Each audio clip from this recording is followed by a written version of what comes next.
Money. Money. What is money? It's not what I think you think it is.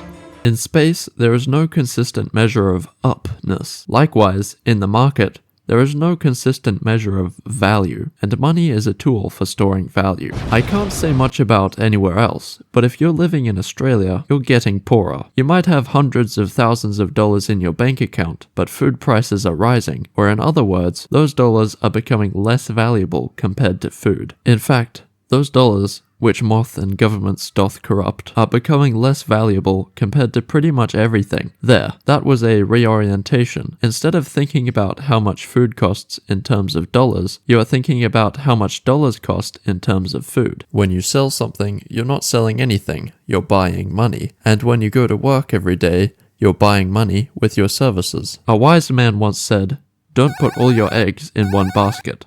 Dollars don't hold their value very well because powerful people can make more of them when they feel the urge. So maybe you should go convert your savings from dollars to food. After all, that's what dollars are primarily for, buying food. So why even have the dollars in the first place? The answer? Food goes bad. So if you can't invest in food, what can you invest in? Well, you could become what people call a prepper, and convert some of your dollars into livestock or a field of crops. This is basically living food, which doesn't go bad. A valid investment, but fair warning, it takes a lot of work to maintain. You could convert some of your dollars into gold and silver. Gold and silver can't be printed by powerful people, and not for lack of trying. I'm looking at you, Isaac Newton. But everything is so cheap nowadays that it's a bit tricky to make transactions with these precious metals. 1,000 years ago, you would use coins of gold or silver to buy a meal and lodging, but these days you'd have to use about 0.07 of an ounce of gold, which is roughly equivalent to $500. You could convert some of your dollars into cryptocurrency. One Bitcoin is worth $100,000, while 1 ounce of gold is not even worth $10,000. Bitcoin is a lot easier to transact in tiny amounts because the computer does it for you. You don't have to physically slice up a piece of gold and then store it somewhere, though there is at least one cool company that does exactly this. Bitcoin and Monero are the only cryptocurrencies I recommend. Any other crypto is probably not worth your time. Bitcoin is what everyone knows about, but all of the transactions are on a public ledger, which anyone can see. Monero, on the other hand, is built for privacy, which makes governments nervous, because they can't audit you to confirm that they are taking their share of your prosperity. You can't buy Monero on any exchange that I'm aware of.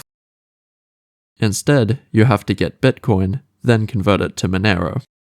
So there are 3 different baskets you can put your eggs into: living food, precious metals, and cryptocurrency. Obviously, you should keep some dollars because that's what everyone uses to trade these days. Disclaimer: there are few people, if any, who would consider me to be a financial expert. Furthermore, the government likes controlling the thing that people use to trade, i.e., dollars, which means they may lock down or even confiscate any other form of money. If it gets to that, just pray for the deliverance of our nation, and that God would have mercy on us despite our failures.